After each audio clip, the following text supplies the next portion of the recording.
भारत और रूस ने पीएम मोदी को मारने की CIA की साजिश नाकाम की। अमेरिकी अधिकारी टेरेंस अर्वेल जैक्सन 31 अक्टूबर को ढाका स्थित अपने होटल के कमरे में मृत पाए गए थे। ऑर्गेनाइजर ने दावा किया है कि सतही तौर पर रिपोर्टों से पता चलता है कि उन्हें बांग्लादेश में तैनात किया गया था। रिपोर्ट में कहा गया है कि इसका मकसद सेंट मार्टिन द्वीप को लेकर बांग्लादेशी सेना को ट्रेनिंग देना हो सकता है। अमेरिका की कुख्यात खुफिया एजेंसी CIA नागरिक विद्रोह को भड़काकर सरकारों पर प्रेशर बढ़ाती है, सरकारें गिराती है और अमेरिका का आधिपत्य स्थापित होता है, जैसे पाकिस्तान, नेपाल और बांग्लादेश में हालिया समय में हुआ है। दक्षिण एशिया में पिछले कुछ सालों से लगातार CIA काफ़ी एक्टिव है और पिछले कुछ सालों में आप जो भी नाटक भारत के पड़ोसी देशों में देख रहे हैं उसमें CIA के काफ़ी ज़्यादा एक्टिव रहने का दावा किया गया है। ऑर्गेनाइजर की एक ताना रिपोर्ट में सनसनीखेज आरोप लगाया गया है। यह आरोप बांग्लादेश की राजधानी ढाका में अमेरिका के एक अधिकारी की रहस्यमय मौत को लेकर है। दावा किया गया है कि 31 अगस्त को बांग्लादेश के ढाका स्थित एक होटल के कमरे में अमेरिकी स्पेशल फोर्स के अधिकारी टेरेंस अर्वेल जैक्सन की रहस्यमय मौत की घटना ने दक्षिण एशिया, खासकर भारत के आंतरिक क्षेत्र में अमेरिकी खुफिया कार्रवाइयों को लेकर संदेह को काफ़ी बढ़ा दिया गया है। ऑर्गेनाइजर की रिपोर्ट में अमेरिकी सुरक्षा अधिकारी की मौत को लेकर आशंका जताई गई है कि क्या अमेरिकी अधिकारी को भारत और प्रधानमंत्री नरेंद्र मोदी को निशाना बनाने के इरादे से ढाका में तैनात किया गया था।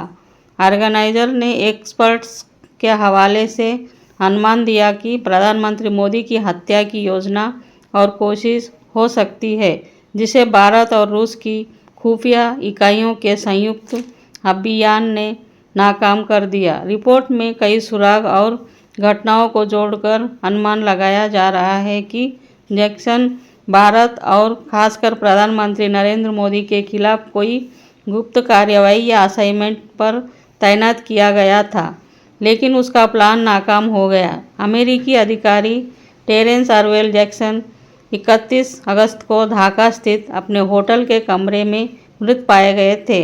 ऑर्गेनाइजर ने दावा किया है कि सतही तौर पर रिपोर्टों से पता चलता है कि उन्हें बांग्लादेश में तैनात किया गया था। रिपोर्ट में कहा गया है कि इसका मकसद सेंट मार्टिन द्वीप को लेकर बांग्लादेशी सेना को ट्रेनिंग देना हो सकता है। जिस दिन अमेरिकी अधिकारी टेरेल अर्वेल मृत पाए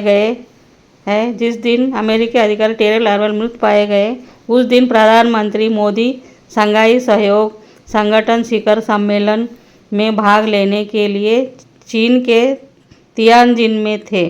शिखर सम्मेलन के बाद प्रधानमंत्री मोदी और रूसी राष्ट्रपति व्लादिमीर पुतिन ने कार के अंदर ही काफ़ी देर तक अकेले में बातचीत की थी।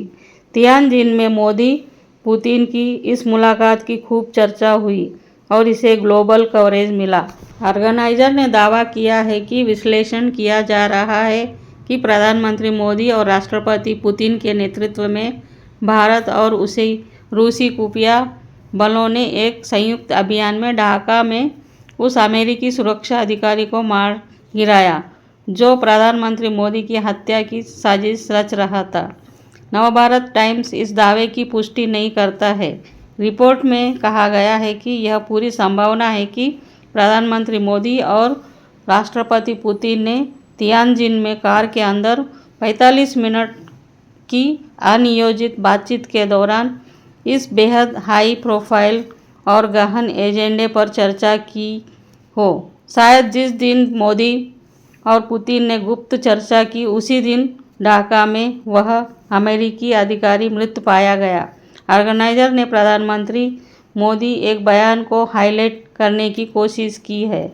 इसने ध्यान दिलाते हुए कहा है कि 2 सितंबर को चीन के तियानजिन से लौटने के ठीक अगले दिन प्रधानमंत्री मोदी ने नई दिल्ली में सेमीकॉन शिखर सम्मेलन को संबोधित किया था। इस कार्यक्रम के दौरान प्रधानमंत्री मोदी ने पूछा, क्या आप इसलिए ताली बजा रहे हैं क्योंकि मैं चीन गया था या इसलिए बजा रहे हैं क्योंकि मैं वापस आ गया हूँ?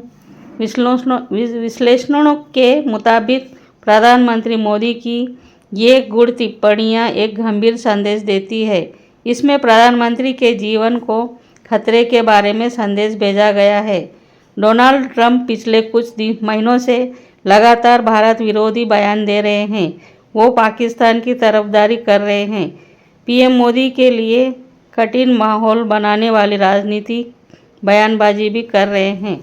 ट्रंप ने भारत पर 50% का टैरिफ भी लगा रखा है। इसीलिए सवाल उठ रहे हैं कि क्या तमाम पड़ोसी देशों को परेशान करने के बाद अब अमेरिका भारत को अस्थिर करने की कोशिश कर रहा है? क्या CIA भारत को अस्थिरता की आग में झोंकना चाहता है, जैसे नेपाल, बांग्लादेश या श्रीलंका में हुआ है?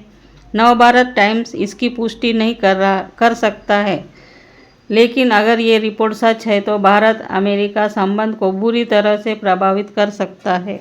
अगर आपको मेरा वीडियो पसंद आता है तो लाइक कीजिए, शेयर कीजिए, सब्सक्राइब कीजिए। धन्यवाद।